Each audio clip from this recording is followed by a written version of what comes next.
Is that a bear? Run away! Oh no, it's just Masanori. Wait, you should still probably run. And quick. Hello everyone and welcome to Dueling with Downton, and today we're talking all things episode 22 of the Cardfight Vanguard Divinez anime series. An episode that sheds some more light on what happened 10 years ago. Plus, it also gives us more of a reason as to what Nao's involvement was of that incident, as well as why they don't remember each other. So let's jump into it. Starting off, Taizuo being the camp leader genuinely did make me laugh. And this episode started off rather wholesome and cute, seeing how everyone was working together and having fun. But it is very clear that they do not know each other. Suo and Aikawa are friends. This is very apparent from the way they interact with each other. And it seems like Makoto and Nao know each other, at least on a friendly basis. But to the siblings, these are strangers, as we hear Akina asking to be friends with both Suo and Aikawa. And the reason as to why people aren't remembering this event is probably because they are very young, but also something traumatic happened around them. They may not have been involved in this event, but at the same time, they wouldn't have a reason, or their brain would probably just go into a safeguard mode to protect themselves from remembering and ruining what was a very fun memory for them. Plus, they all came from different places, so when they return to their school lives, they won't see each other on a daily basis until much later on. After all, we know that Makoto and Akina go to the same school in present day, as well as Suo, but they don't seem to know each other in this memory slash flashback, so it's clear to say that they obviously didn't go to the same school then. And as for Nao and Makoto not remembering each other, again, I don't think Nao goes to the same school as Akina, so it's clear that they kind of broke apart and separated from each other, so over time, again, that friend that they made when they were younger just fades into your memory, or fades out of your memory, I should say. Suo, of course, has his memory loss issues, so that's his excuse.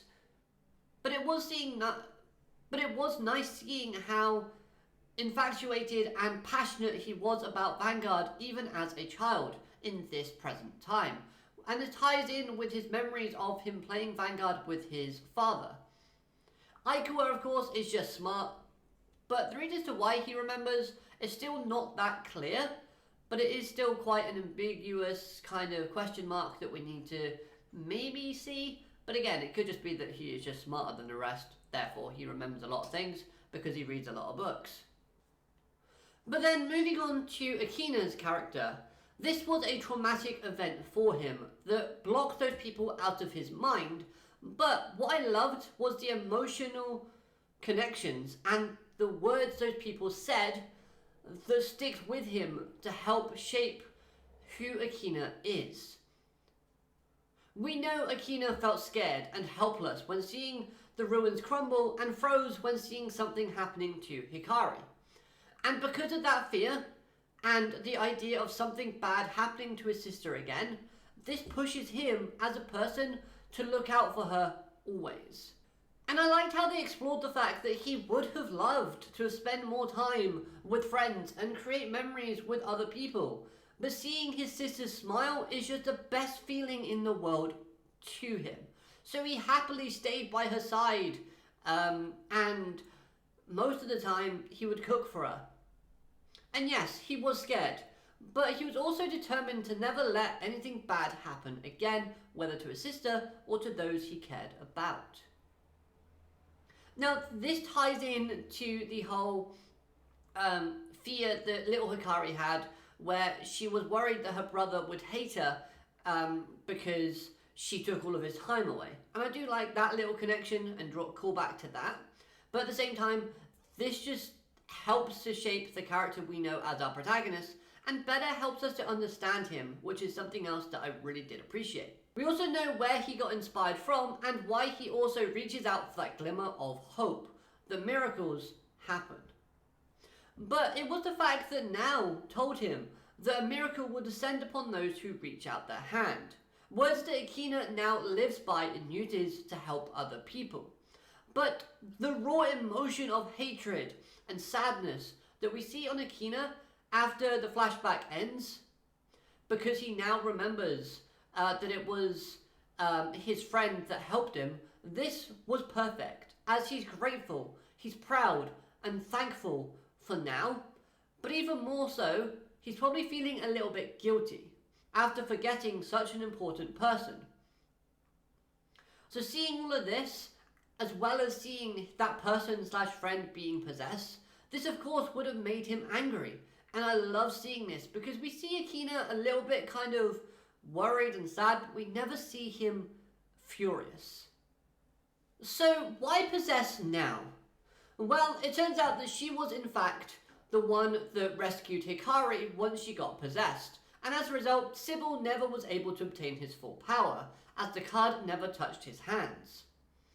But because Now never returned that card to the siblings, she held on to it in hope that she would deliver it back to them in the future. Again, they didn't know each other, so by the time she met Akina again, she wouldn't remember him fully, nor would she remember the fact that she was meant to return a card to him. Yet having it on her backpack was probably a way for her to remember in the near future, if the time ever came. But of course, again, time is a thing that helps people sort of forget things, and this is a thing that happened. So real quick, going back to Akina, I do like how he did display his own journey of guilt. Now, he felt guilty after not being able to save his sister, so he promised to always protect her and lend his hand to other people. This, of course, over time, changed into strength and happiness. While, as we know, the little Hikari developed feelings of guilt that connect to that accident from 10 years ago, but this guilt grew and grew and grew until developing to a point where she couldn't contain it anymore at her current present time. Now, leaping back to the joke I made about Masanori, I loved how even at a young age, he was still making the younger generation make those disgusted faces towards him, slash just making them uncomfortable. But remembering when Aikawa said that he remembers all of them after, I believe, the Senka fight, in that segment, Masanori wasn't there. And that's correct, because we never saw in this flashback Aikawa interact with Masanori. So I did like that kind of little bit of writing, I suppose you can call it. It wouldn't have any impact unless you were an existence that was beyond reason. Sybil, of course Akina is an existence beyond reason. He's the protagonist. So, going to Sybil's character, his goal is to plunge the Earth and Cray into madness and despair, really taking the evil plushie theme to the extreme. I'm looking at you, Kuma, from Danganronpa. However, Sybil wants to unleash everyone's desires so that you'll act upon them by using his pollution powers and turning both Earth and Cray into absolute hell. Which is fine, but what next? Where does he go from there? What's the point of destroying two worlds and not having anywhere or anyone to rule over? This villainous kind of behaviour just seems... well, chaotic is a word, but it also just seems dumb. But I do have to give Sybil some credit, because in Season 1, during the future Hikari and Akina fight, we see the table turn red. And at that time, we kind of just thought that the table was touch sensitive. Yet, it was in fact Sybil who was possessing the future Hikari, setting his trap, which we later see unfold at the start of Season 2. So this little detail I did really like seeing, and it was a great callback, and again, a smart bit of writing. Now then, one problem besides Sybil still remains, and that's the only possessed fighter of Team Destined that won a match. That's right, Aikawa. Now, he's still being polluted, and with the Fated Ones having their memories back, will they just abandon a friend? Plus, it would be a crime to not see him card fight again, After all, he has a very interesting and cool looking deck. So I would love to see a rematch between himself and Suo. After all, Suo's been treated pretty dirty in this season, so I'd love to see Suo get a little bit more redemption. Plus, he has more motivation to fight now, because he remembers that he has another friend. And honestly, I think his cards will respond better to him in this rematch if it were to occur.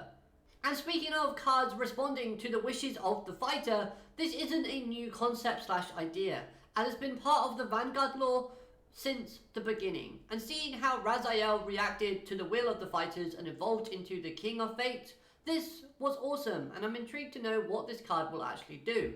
It probably will, again, stay in line with the whole resurrection type of thing, but I think it might give us a little bit more into, well, hopefully a better ability, but we'll have to wait and see.